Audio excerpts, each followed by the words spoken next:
በአካባቢያቸው ሀብታም ከሆኑ ቤተሰቦቹ ነበረ የተወለደው። ገና 18 ዓመት ሳይሞላውም በግዳጅ የወታደር ማሰልጠኛ ገባ። እዛው በዘፋኝነት ማገልገልም ጀመረ። ከዛ በኋላ እንግዲህ ሲወጣ ዝነኛ ሊሆን ችሏል ማለት ነው። በዛ ውስጥ ትልቅ እገዛን እንዳገኘና አሁን ላይ ለደረሰበት ደረጃ በውትድርና ቤት እያለ ሲያገለግል የነበረው ለድምጹም ሆነ ብዙ ተቀባይነትን እንዲያገኝ ብዙ ሰዎች እንዲያውቁት በተለይ እዛው እያለ ስለሆነ የመጀመሪያ አልበሙንም ሊያወጣ የቻለው የመጀመሪያውም ሰው ነው እንግዲህ ውትድርና ቤት እያለ አልበም ያወጣው ማለት ነው። በዛ ትልቅ ዝናን ሊያገኝ ችሏል ማለት ነው። ከዛ በኋላ እንግዲህ ወደ ውጭ ሀገርም ከሄደ በኋላ ቀላል የማይባል ህይወትን ሊያሳልፍ ችሏል። የሁለት ልጆች የአንድ ሴትና የአንድ ወንድ ልጅ አባትም ነበረ በዛው በአሜሪካን አካባቢ። ምንም እንኳን አሁን ላይ ከባለቤቱ ጋር ከልጆቹ እናት ጋር አብሮ መኖር ባይችልም ማለት ነው።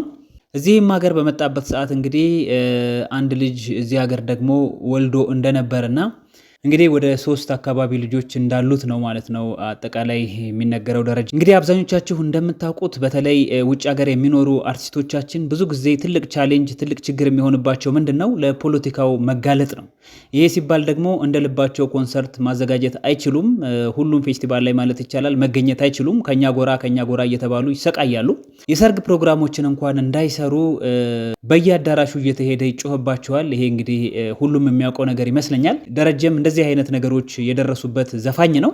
እስከ $5000 በአንድ ሰርግ ይሰራ የነበረው ምንም እንኳን በዲጄ ሙዚቃ በማጫወት የሰርግ ስራው ቢቀዘቅዝም ይሁንና ግን በኮንሰርቶችም እንኳን ስራውን በደንብ እንዳይሰራ ትልቅ ተጽዕኖ ይደረግበት እንደነበረ ይታወቃልና እንግዲህ በእነዚህ አይነት ሁኔታዎች ያንን የመሰለ ዘፋኝ ከሙያው ውጪ ሌላ ስራ ውስጥ ገብቶ ሹፌር ሆኖ እንግዲህ የቀረው ከዛ በኋላ በተለያዩ ሚዲያዎች ላይ መጥቶ ያለቁ ዘፈኖች አሉኝ ሙዚቃዎች አሉኝ እመለሳለሁ ቢልም የውሃ ሽታ ሆኖ ቀርቷል ማለት ነው። በዛው በጣም ሩህሩህ ደግ የሚባል ግልጽ የሆነ ሰው የቅርብ ጓደኞቹ እንደሚናገሩት የሚሰማውን ነገር በግልጽ መናገር የሚችል ሆደ ቡቡ የሆነ ሰው ሰዎችን በደንብ የሚረዳና ለሰዎችም ደራሽ የሆነ ሰው ነው ይሉታል።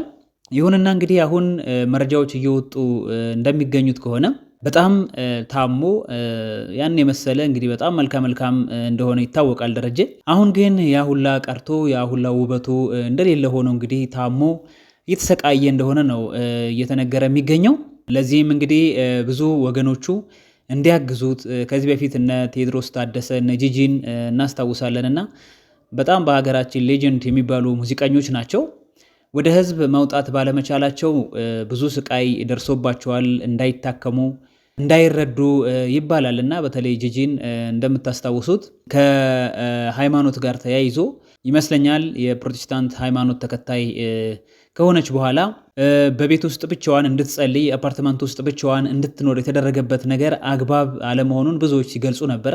ይሄ ደግሞ በሞራሏ ላይ በተለይ እሷም እንዲሁ ከባሏ ጋር ከተፋታች በኋላ የደረሰባት ትልቅ ኪሳራ ልጇን እንኳን ለማየት እስከማትችል ድረስ ሞራሏ እንዲንኮታኮት የደረሰበት ሁኔታ ይታወሳልና እንግዲህ እንደዚህ አይነት ነገሮች ሲፈጠሩ መሰማቱ ላይ ቀር እንደው በግልጽ ወጥቶ ቢረዱና መታከመም ካለባቸው በግልጽ ቢታከሙ እንላለን። ቴዲ ታደሰም እንደዚሁ ምንም እንኳን አሁን ላይ እስከ ቱርክ ድረስ ሄዶ የተለያዩ ሀገሮችን ለሕክምና ተመላልሶ ወዳጅ ዘመዶቹ እንደዚሁም ወንድሙን ጨምሮ አሳክመውት አሁን ላይ ጤንነቱ ተመልሷል ቢባልም ነገር ግን ደግሞ ጎዳና ላይ እስከ መውጣት የአእምሮ ህመም ጭምር እያሰቃየው እንደነበረ እናስታውሳለንና እንደዚህ መሆን የለበትም። ወይንም ደግሞ የሰው ልጅ በእርግጥ ሊገጥመው ይችላል ህመም ብዙ ነገሮች ሊያሳልፍ ይችላል። ነገር ግን መደበቁና አደባባይ ላይ መውጣት የለበትም ብቻ እየተባለ እንደዚህ አይነት የህዝብ ልጆች የሆኑ ሰዎችን በጣም አሳቢ ለሀገራቸው ትልቅ ስራ የሰሩ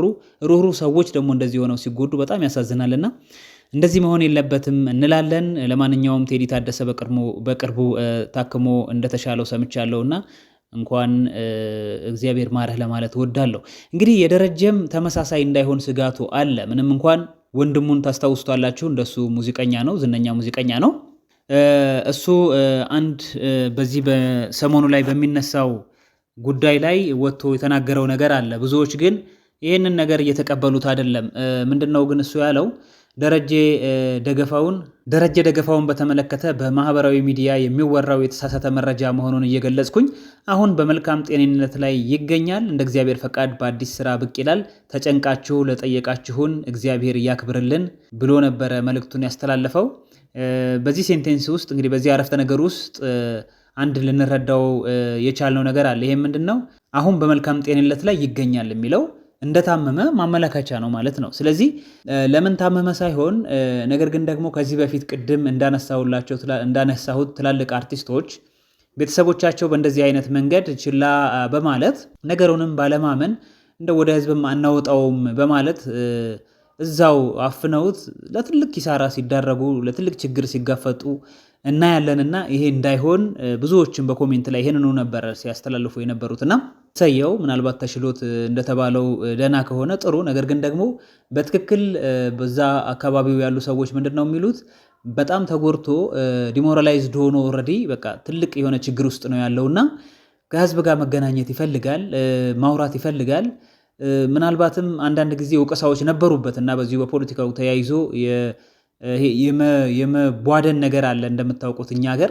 እሱ ደግሞ በጣም የዋህ ነው እንደምታስታውሱት ደረጀ ደገፋው በአንድ ወቅት እንኳን ታማኝ የታለ የሚል የሰብአዊ መብት ተሟጋችና ለአርቲስት ታማኝ በየነ ሙዚቃን እስከ መስራት ድረስ ብዙ ሲተች እንደነበረ እናስታውሳለን። ይሄ ምን ያህል